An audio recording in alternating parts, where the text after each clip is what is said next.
Febrero, no solo el mes del amor, sino de los que, como yo, esperan desde el inicio de temporada el primer domingo de febrero para disfrutar de un Super Bowl más.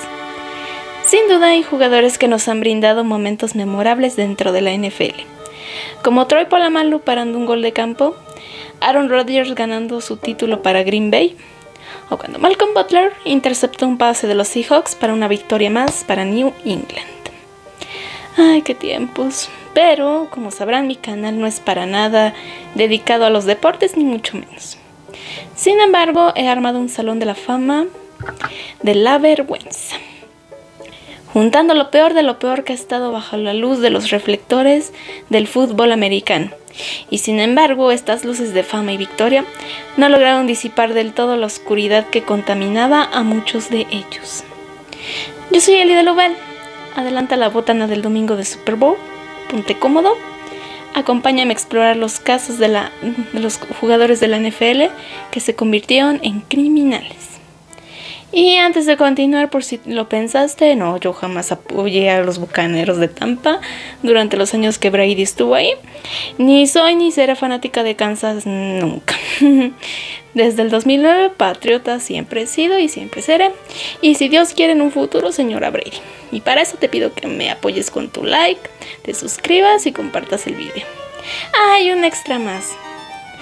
Kelsey jamás le llegará a los talones a Gronkowski, ni Mahomes a Brady. Dicho eso, no lo tomen personal ya, o sea, es broma, es mi canal ni siquiera es de deportes. Bueno, dicho eso, ahora sí, comencemos. El jugador Ray Carrot solo disfrutó de 2 años el sueño de ser jugador profesional en el equipo de las Panteras de Carolina como receptor. Sin embargo, creyéndose ya en una posición de impunidad, a este hombre se le hizo fácil pagarle a un hombre para atentar contra su entonces pareja. En aquel momento su novia, Cherika Adams, se encontraba embarazada. Noticia que no fue del agrado de Carrot, quien le exigió abortar, pero Cherika se negó. No encontrando más opciones más prudentes, según su juicio de este jugador, él pagó a un asesino a sueldo, Van Brett Watkins, una jugosa cantidad de dólares para solucionar su problemita. Fue así como el 16 de noviembre de 1999, Carrot y Cherika, quien ya tenía 7 meses de embarazo, habían ido al cine y regresaban a casa en carros diferentes. En cierto momento el jugador de Carolina se orilló a un lado de la carretera. Cherika, desconcertada, hizo lo mismo. En este momento apareció Watkins en otra camioneta, abriendo fuego contra la pobre Cherika en 4 ocasiones, lastimándola en el cuello, la espalda, y aún consciente llamó a emergencias para pedir ayuda, describiendo el suceso y señalando a su entonces pareja como el responsable de dicho atentado. También tuvo oportunidad de hacer sonar el claxon de su vehículo para ser auxiliada por las personas que se encontraran cerca de ahí. Fue llevada al hospital, donde entró en coma a los pocos momentos, a lo que los médicos tuvieron que hacer una cesárea de emergencias, salvando a su hijo, Chancellor Lee Adams, quien, pese a los intentos de su progenitor, no recibió impacto de los misiles, como a diferencia de su pobre madre, pero sí nació con una parálisis cerebral por su nacimiento prematuro en aquellas duras circunstancias. Cherika moriría pocas horas después.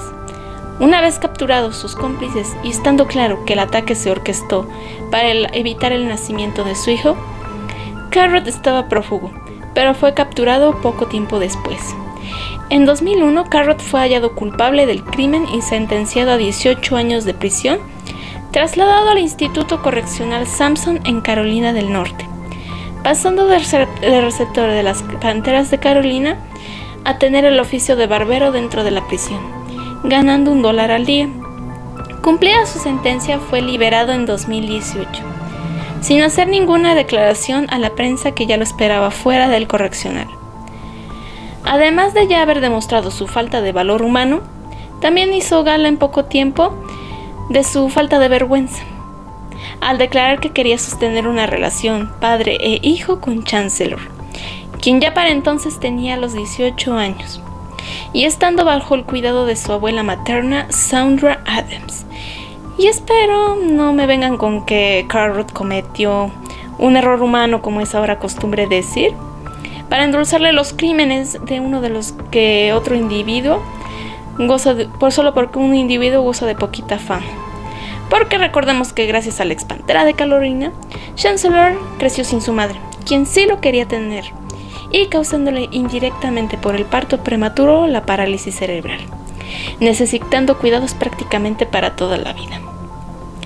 Poco después de cumplir su sentencia, Carrot escribió a Sandra una carta de 16 páginas para pedirle que lo dejara formar parte de la vida de Chancellor, y al recibir una negativa no se rindió, mandando otras más. Para persuadirla en su ruin propósito, en estas hizo un señalamiento infame, diciéndole que ella no estaría toda la vida para cuidar al chico, como si alguien quien orquestó todo un atentado para impedir su nacimiento fuera la mejor opción. De igual forma mandó una de estas cartas a la prensa para ganar simpatía. Luego de esto, Sandra Adams buscó ayuda legal que alejara por completo a Carrot de Chancellor, desistiendo él finalmente de sus intenciones. El segundo jugador nominado a nuestro Salón de la Vergüenza es el infame Michael Vick, orquestador de peleas de perros. En su momento, este animal llegó a ser el mejor jugador de la NFL, desempeñándose como quarterback. Comenzó su carrera en Atlanta Falcons en 2001, para luego ser detenido en el año 2007, cuando se descubrió su cochino negocio de peleas de perros.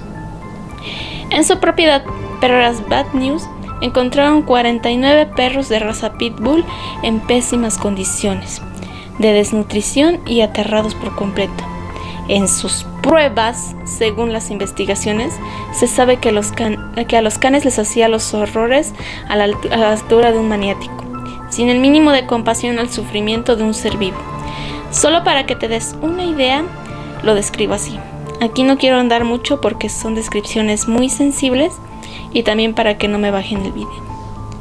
Algunos de estos animalitos fueron puestos en adopción dentro de organizaciones encargadas de rehabilitación, en estos casos donde los han hecho muy agresivos a los perritos para que puedan vivir como perros normales de compañía. Algunas familias que adoptaron a estos perritos, como fue el caso de uno llamado Frodo, trataron de compensar con creces la vida de estos perritos, luego del infierno que el monstruo de Vick les hizo pasar. Este tipo fue hallado culpable y sentenciado a 21 meses en prisión y obligado a pagar alrededor de $1 millón para la rehabilitación de los perros rescatados. Posteriormente, como premio al humanismo y a las mentadas segundas oportunidades, se reintegró a la NFL en Atlanta, cosa que mantuvo críticas constantes de defensores y activistas por los derechos de los animales a la NFL, y quienes pedían que el quarterback fuera removido. Finalmente, en un intento de limpiar su imagen, Vick se ha convertido en un disque defensor de los derechos de las criaturas a las que por años maltrató, lo cual se me hace la hipocresía encarnada. Como el caso anterior, mejor sería que ya ni dijera nada a este personaje. Y a quien le parezca poca cosa lo que hizo, bueno, yo solo agrego que los asesinos seriales más conocidos iniciaron con su gusto por el maltrato animal. Ahora, continuando, toca la mención de Eric Naposki. No muy brillante en la escuela ni tampoco en la NFL. Pasó por los New England Patriots y los Indianapolis Colts.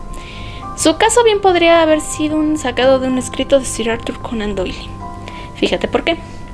Luego de no haber podido alcanzar la suficiente fortuna en el fútbol americano, donde creyó encontrarla fue en el amor, dentro de una relación con Annette Johnson. Pero aquí había un detalle. Ella era una mujer casada.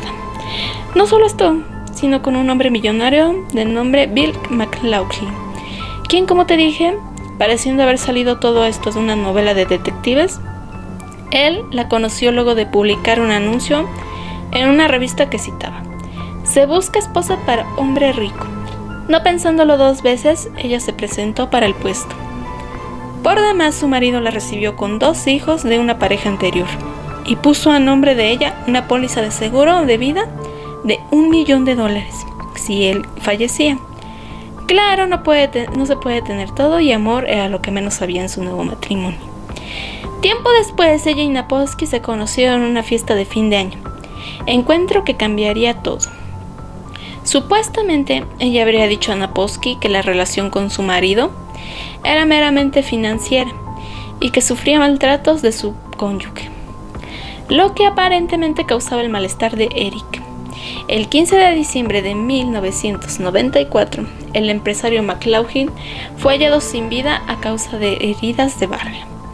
Naposki fue detenido 8 días después con el pretexto de una multa de tráfico, pero la policía ya lo tenía por principal sospechoso del crimen, junto a su amante y viuda de la víctima, Nanette, quien, para complicar todo, una de las pruebas circunstanciales en su contra fue la adquisición de una propiedad de casi $1 millón cuando ella ni siquiera poseía ingresos a su nombre. Otro factor que la perjudicó a ella fue que se comprobó que días antes también había sustraído dinero sin autorización de las cuentas bancarias de su marido. 15 años después del crimen, cuando Eric y Nanette fueron llevados a juicio, fueron sentenciados a cadena perpetua por pruebas circunstanciales, porque nunca se encontró el arma del crimen, rastros de ADN en el lugar, ni grabaciones de lo sucedido. Hasta la fecha, Eric sigue declarándose inocente. Entre los factores que jugaron en su contra fue que, a pesar de haber tenido como coartada que al momento de la tragedia él estaba trabajando en la discoteca, esta se encontraba a poca distancia de la propiedad de donde ocurrió el desvivimiento de McLaughlin, lo cual facilita su traslado de un lugar a otro en minutos. También se encontró escrito en un cuaderno del que puso resistencia a ser revisado el número de placa de McLaughlin y el testimonio de un conocido que contó que Eric le había pedido conseguir un silenciador para su arma. Actualmente, ni siquiera puede pedir libertad condicional. Como te comenté, Eric Naposki nunca fue un jugador destacable en su paso por la NFL. Sin embargo, decidí incluirlo por la peculiaridad de su caso, que tal pareciera estar sacado de una novela de detectives. Pasemos ahora con el joven Belcher, quien fuera entonces linebacker de los Chiefs de Kansas City. Lo que él hizo tomó por sorpresa a todos, ya que se mostraba como un joven que empezaba su vida en familia al lado de su novia Cassandra Perkins, de 22 años, con quien acababa de tener una hija. Antes del suceso trágico, Belcher y Cassandra habían estado separados por un breve tiempo. Sin embargo, ella estaba muy feliz de ser madre, según comentó una de las amigas más cercanas de ella. La pareja se había reconciliado sin mayor dificultad. Y el 1 de diciembre de 2012, en lo que ahora se sabe bajo el influjo del alcohol, Belcher fue a ver a Cassandra a la casa que compartían cuando se desató una discusión entre ellos. Una de las razones era que se encontraban en problemas económicos. En el lugar también se hallaba la madre de Belcher, que contó escuchó a su hijo gritarle a su pareja: "No puedes hablarme de esa manera", sucediéndole el sonido de los disparos. Belcher disparó 9 veces contra Cassandra. Ella no logró sobrevivir. Antes de huir, el linebacker se disculpó con su madre y se despidió de su bebé, que tenía entonces 3 meses. 20 minutos después, la policía recibió una llamada, donde se alertaba que en la entrada del estadio Arrowhead, sede de los Jefes de Kansas, había un hombre que se apuntaba a la cabeza. Belcher llegó ahí intercambiando unas palabras con el entrenador de Kansas, Romeo Crennel, y el gerente general, Scott Pioli, a quienes agradeció por todo lo que le habían brindado y pidiéndoles cuidar de su hija. Ellos intentaron persuadirlo de desistir en lo que haría, pero Belcher tomó su propia vida frente a ellos. Además del alcohol, sus acciones se atribuyeron a problemas de salud mental. Uno de los hechos más sorpresivos en este recopilado por la forma tan repentina en la que pasó todo. Ahora, esta lista no la hice en un orden en la que yo considere de grave a peor, pero los jugadores que siguen en este salón de la vergüenza se iban unos escalones más de los que te acabo de contar. Así que pido, como siempre, discreción, porque el tono subirá a partir de aquí. Continuamos con Darren Sharper. Su carrera en la NFL es conocida por su paso con Green Bay Packers, Minnesota Vikings y New Orleans Saints, con quienes llegó a un Super Bowl, ganando el título anhelado en el año 2010. Posteriormente se ganó en el 2014 el título de violador en serie. Esto luego de que varias mujeres lo señalaran de drogarlas para abusar de ellas. Para el momento de las denuncias, Sharper ya se había retirado por completo del deporte y se encontraba trabajando en televisión como analista deportivo. El ex atleta hizo sus cochinadas en 4 estados: Luisiana, Arizona, Carolina y Nevada. Los cargos en su contra juntaban a 9 víctimas, pero la corte especuló que el número de mujeres abusadas podía ascender a 16. Su modus operandi era el mismo. Durante algunas fiestas conocía a alguna chica. Le insistía a esta beber de una bebida donde, se supo, administraba una sustancia para que ésta perdiera la conciencia y así poder abusar de su víctima. Para sus actos tuvo un cómplice, Brandon Licciardi, quien había sido alguacil en el condado de Saint Bernard Parish.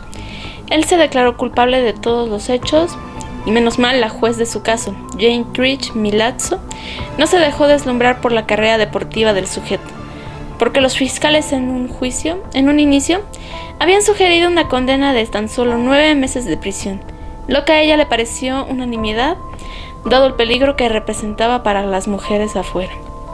Sharper fue sentenciado a 20 años de prisión, periodo que solo cumplirá a la mitad, ya que podrá ser elegible para la libertad condicional en el futuro. En este caso, es uno donde uno se puede decir que el tipo lo tenía todo y lo tiró por la borda. Para un sujeto como Sharper, donde la fama y fortuna no faltaban, notoriamente pudo tener a voluntad a la mujer que él hubiera querido, lo que me hace recordar una parte de la literatura del Marqués de Sade en su obra Justine, en específico donde uno de los victimarios de la protagonista le hace ver que los depravados no hallan placer en el mero acto sexual, sino en el sufrimiento que infligen al otro. El caso de Sharper puede encajar a la perfección con esta descripción. Y bueno, para añadir otra posición a nuestro salón de la vergüenza, en lo que refiere a cometer crímenes por formar parte de un culto, conozco a Robert Rozier.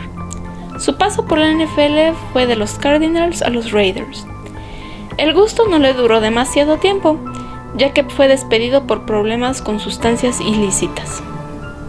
Para el año de 1982, Robert conoció a Yahvé Ben Yahvé, hombre que lo adentraría a su secta Nación Yahvé, cuya ideología estaba basada en que los afrodescendientes eran el verdadero pueblo judío que protegía a Dios, y quienes por tanto eran muy superiores a los demonios blancos, que durante años los habían esclavizado y segregado.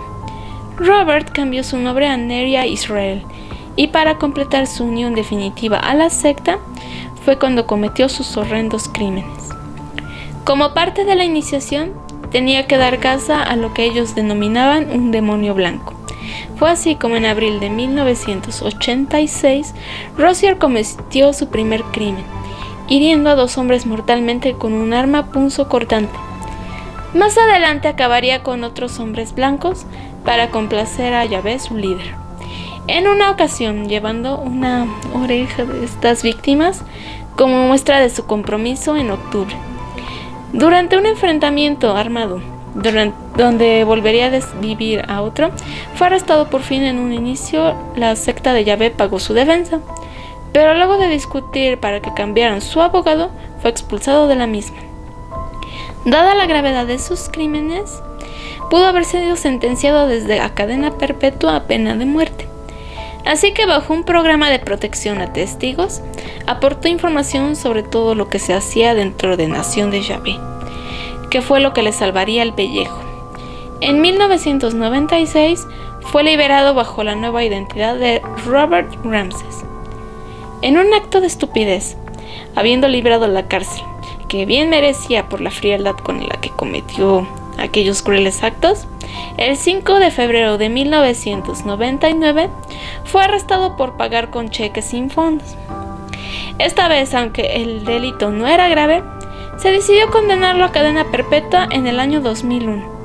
En total admitió haber terminado con 7 personas, las consecuencias de un lavado de cerebro, como se puede concluir su caso. Otro exjugador con ideas maniáticas es Sir Wood. Él hizo carrera dentro de Houston, Texas, New England Patriots y los Buffalo Bills. Fue encontrado culpable, junto con su entonces pareja, Amy Taylor, como los responsables del deceso de la hija de esta última, quien tan solo tenía 5 añitos, de nombre LaRaya Davis. Se reveló que la pequeña tenía 20 fracturas de costilla, desangramiento interno en el hígado, golpes al corazón y heridas en el diafragma y tejido conector. Ella y su progenitora se mudaron a la casa del jugador 2 semanas antes de la tragedia, ocurrida en abril de 2019. Nada más para eso fue llevada la pequeña por la mujer que debía cuidarla, para que un bruto como Wood terminara con ella. Según las declaraciones de ambos, usaban el ejercicio como forma disciplinaria para la niña. Wood confesó cínicamente que lo hacía porque la niña estaba gorda y que él quería corregirla.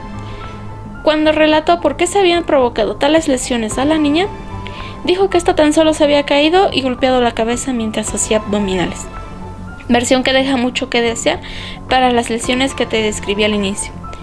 Amy Taylor declaró haber estado fuera cuando pasó el accidente, pero se comprobó que sí estaba enterada de los métodos de su pareja para con su hija, además de que los aprobaba. Ambos fueron encontrados culpables y Sir Wood recibió la sentencia de cadena perpetua con la posibilidad de libertad condicional. La jueza de su caso, Jacqueline Blood, le ordenó cumplir entre 28 meses y 6 años por el cargo de abuso infantil. Deberá cumplir las sentencias consecutivamente. Este caso me recordó muchísimo a uno que apareció no hace mucho en los noticieros, donde un troglodita también obligaba a correr a su hijito en una caminadora a gran velocidad, que igual por un golpe en la cabecita terminó con la vida de este pobre niño, al igual que la hijastra de Wood. No es malo que los niños hagan ejercicio, pero casos como estos, donde exponen a los niños con torpes que tienen más músculos que cerebro, terminan por tratar a los niños como si fuera que... Muy lamentable, la verdad. Como penúltima mención, y creo de las más conocidas, les traigo a este salón de la vergüenza a O.J. Simpson, el exjugador de Buffalo Bills, que gozaba de gran fama deportiva y también por ser actor de cine. Imagen de algunas marcas, ganando gran popularidad en todo ámbito. Luego de su divorcio con la madre de sus 3 hijos, comenzó una relación con una mujer rubia de 18 años con la que comenzó a vivir tiempo después, de nombre Nicole Brown. Con ella se casó en 1985 y tuvo 2 hijos, Justin y Sydney. El matrimonio fue todo menos pacífico, y la policía era un invitado regular en su propiedad por las peleas a gritos y golpes que se producían dentro de su domicilio, específicamente de Simpson hacia Nicole, quien en evidencia usada posteriormente fue retratada en algunas fotografías con la cara totalmente magullada de golpes. En una ocasión tuvo que ser tratada en un hospital por la gravedad de sus lesiones. Ella jamás hizo ninguna denuncia, y en algún momento llegó a decir a su familia que no quería un escándalo público por el bien de sus hijos. Recordemos que O.J. era una figura demasiado popular y querida dentro del ojo público. Llegando al límite después de 7 años, la pareja se divorció en 1992.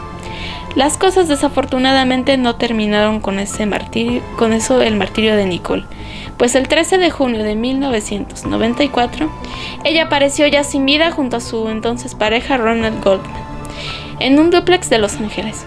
Una escena carmesí que conmocionó a un vecino que halló los cuerpos, guiados por la mascota de Nicole. Dentro de la escena había huellas con el rastro carmesí que correspondían a los zapatos que usaba O.J. Simpson, un gorro de lana y un guante blanco teñido de un rojo durante el crimen. Cuando se revisó el carro de O.J. se encontró el otro guante blanco con las mismas características que tenía el que se había hallado dentro de la escena del crimen. Y las manchas carmesí también aparecían en su auto.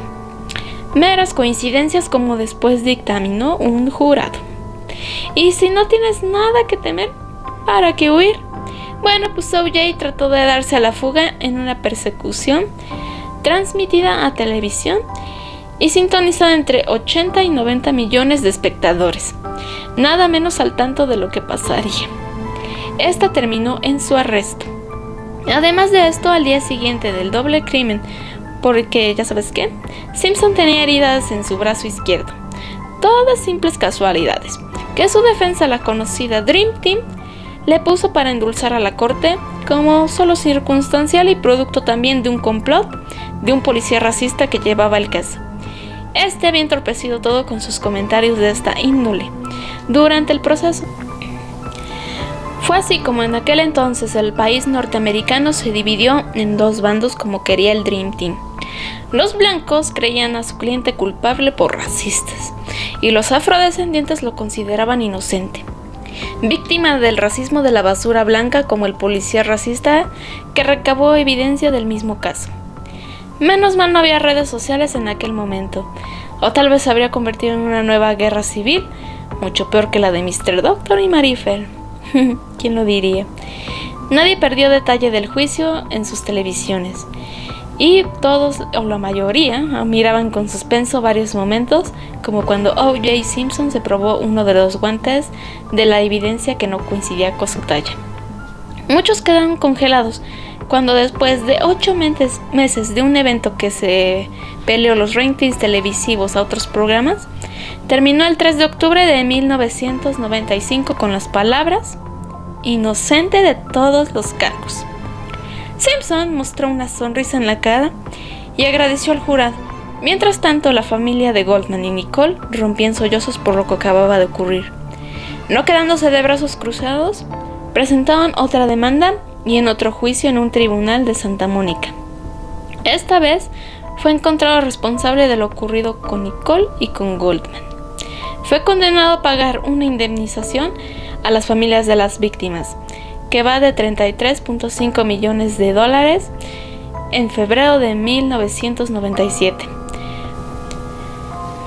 Por estos cargos no pisó la cárcel, pero sí por otros donde se halló culpable de robo a mano armada y secuestro, estando dentro de un correccional desde el año 2008. Bueno, como sabes, él falleció, pero no me adentraré demasiado en su caso y su expediente, y he resumido bastante para darles espacio a los primeros casos que te mencioné, los cuales no eran muy conocidos. Bueno, ya por último, y seguramente uno de los más esperados dentro de mi Salón de la Vergüenza, es Aaron Hernández. Dentro de este compilado, uno de los más conocidos en los años recientes, tanto por la afición que lo conoció, jugando como titular en los años dorados de New England Patriots, donde jugaría un Super Bowl en el 2012, en el que perdimos, hasta posteriormente por su escalofriante caso como una mente criminal, que la prensa ha sabido sacar todo el jugo posible, como en el caso de O.J. Desde sus primeros años fue un chico con bajo rendimiento escolar, pero oro puro como deportista. No en vano, su primer año como novato logró ser titular. Sin embargo, pidió ser transferido a pesar de su éxito dentro del equipo.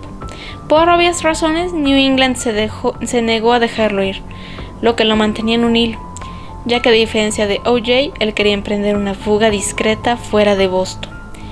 El inicio del fin de su historia ocurrió una noche de junio de 2013. Su amigo y cuñado, Odin Lloyd, había sido encontrado sin vida por un arma de fuego. Crédulos ante sus sospechas, la policía también quedó impactada al darse cuenta que Aaron Hernández era el principal y más probable sospechoso. Fue detenido en el año 2013 y desde ese momento New England canceló su jugoso contrato de $40 millones. Por demás, el equipo trató de borrar todo rastro de él en sus filas, como peritos en una escena del crimen. Nunca se halló la razón por la que Aaron actuó contra su cuñado y amigo. Por este primer delito fue hallado culpable en el año 2015. El ex ala cerrada durante la audiencia no parecía entender la gravedad de su situación y se mostraba demasiado relajado. Posteriormente, este comportamiento tendría una explicación más profunda. Durante este tiempo, otras denuncias se le fueron echando encima. Se la señaló como responsable de doble homicidio en un crimen ocurrido en julio de 2012, cuando se encontraron a 2 inmigrantes de Cabo Verdes baleados dentro de su auto. De nuevo, no se encontró un motivo para cuando se efectuó el crimen. Alexander Bradley, compañero de parranda, había dicho como testigo en el juicio que el acto ocurrió porque uno de los jóvenes había derramado accidentalmente su bebida en la camiseta de Aaron en una discoteca, lo que provocó un ataque de ira en el jugador, quien los encontró, según el testimonio, más adelante en una parada de semáforo dentro de su auto. Así que presuntamente Aaron disparó contra ellos en repetidas ocasiones. Las declaraciones de Alexander, sin embargo, fueron desestimadas. Ojo, he aquí el papel de la labia con un buen abogado, ya que había grabaciones de seguridad y testigos que aportaban valor suficiente para que Aaron fuera encontrado culpable también de este doble crimen. Hubo otros señalamientos hacia él en los que coincidían sus ataques de ira y en los que hacía uso de armas de fuego. Entre sus antecedentes como estudiante, resalta su actitud problemática dentro de peleas, tensiones con la educación estricta de su padre y su uso de sustancias ilícitas. Lo que pasaba dentro de la mente de Aaron era mucho más complejo de lo que a simple vista se veía. Se agrega además a estas tensiones una sexualidad reprimida. Dennis Ansur, excompañero del colegio, admitió que ambos habían sostenido una relación amorosa en sus años de estudiantes. Estas inclinaciones mantenían al atleta en un conflicto, más que nada a la reacción de su padre, y tiempo después a su imagen dentro del jugador en la NFL, donde aún hay un gran tabú alrededor de este tema. Un detalle más fue el repudio de su madre cuando este fue detenido, ya que en una llamada telefónica le señaló como una vergüenza y que le había arruinado por completo la vida. Cuando fue hallado culpable por el homicidio de Odin Lloyd, lo señalaron culpable en primer grado por atrocidad o crueldad extrema. Dimensiona tan solo eso. Estos conflictos en su persona no durarían mucho, ya que el 19 de abril de 2017, Aaron fue encontrado sin vida colgado dentro de su celda. Al día siguiente de su fallecimiento, su cerebro fue extraído con el consentimiento de su familia para ser examinado en la Universidad de Boston. Lo que encontraron fue impactante. Su cerebro presentaba un estado de encefalopatía traumática crónica, CTE por sus siglas en inglés, con deterioros que son críticos para el juicio de una persona y la toma de decisiones. Fue considerado uno de los casos más graves de este padecimiento, ya que el cerebro de Aaron, de 27 años, era más similar al de un adulto de 70, 60 afectado por una enfermedad degenerativa. Poco después se trató que el difunto Aaron fuera declarado inocente para que su pareja e hija disputaran el contrato de 40 millones que él tenía con New England Patriots. Al enterarse, la familia de Lloyd, indignada, apeló para que esto nunca sucediera, y en efecto, el difunto siguió siendo declarado culpable. Otro detalle del deslindamiento del equipo con su ex ala cerrada fue que cuando se dio a conocer su arresto a los fans, se les cambiaba sin costo alguno su nombre y número de su jersey. De este caso sí es uno del que tenía más conocimiento, en especial porque yo sí lo vi jugar y vaya, sí fue bastante impactante cuando me enteré, porque uno nunca se imagina que alguien a quien ve por televisión y quien aparentemente tiene todo termina así y haga este tipo de actos. Me extendí más en este caso por la conclusión final de las lesiones cerebrales de Aaron, lo que explica esta enajenación cuando hizo lo que hizo, y puede explicar también todos los que vimos de los casos de este video a causa de los golpes que reciben en la cancha durante los partidos los jugadores, pero de ninguna manera justifica sus acciones del todo. ¿Tú quién consideras que fue nuestro MCP? Most Creepy Player. O sea, ese término me lo acabo de inventar en contraste con el MVP. No me funen, please, pero sí dejen en la caja de comentarios quién es su MCP, el jugador más escalofriante de todos. Ya no me ignoren, participen bien, que me esfuerzo yo sola. Yo me debato, pero sí sé que el caso que más me indignó fue por la impunidad que hubo en el caso de OJ. No veo por qué el ser una figura famosa tiene que influir en la ley, o como por qué ser de un color u otro te define como bueno o malo. También, gente, por eso le metí tanta hazaña a la descripción de algunos jugadores, porque a veces sí me exaspera mucho ver como a la gente y a bastantes fans, cuando alguien hace algo, ahí van todos en su defensa, guiados por el fanatismo. En el caso de Aaron Hernández, me acuerdo que sí había gente hasta adulta, de más de 30 años defendiéndolos a capa y espada. O sea, por favor. Yo creo que si en algún momento se pusieran en los zapatos de las víctimas, tal vez la perspectiva cambiaría. Y a estas alturas ya tan grandulones, me parece que lo más tonto no diferir de un personaje en pantalla al ser humano real. Luego hay quien quiere defenderlos como errores humanos y tener empatía, pues sí. Pero yo diría que esa empatía merecen en primera instancia la memoria de las víctimas y los familiares que sufren después, tanto su pérdida como la lucha legal que les sigue después, y que merecen tanto amigos y familiares. De hecho, eso, espero que les haya gustado el video. Siempre intento sacar temas distintos, y si te gustó te invito a revisar los otros videos del canal. Suscríbete, darle like, con lo que me ayudarías mucho. Igual puedes compartirlo para que lo vea más gente. Pasa un gran domingo del Super Bowl, como a mí me gusta llamarle, al este domingo que viene. Antes daban el puente por el evento, dizque por la Constitución, pero yo siempre he opinado que es por el recalentado del Super Bowl que se hacen, a mí no me engañan. Bueno, ya, por mi parte eso es todo por hoy. Yo soy Elida Lubel. Pasa un lindo día, tarde o noche. Bye. Touchdown.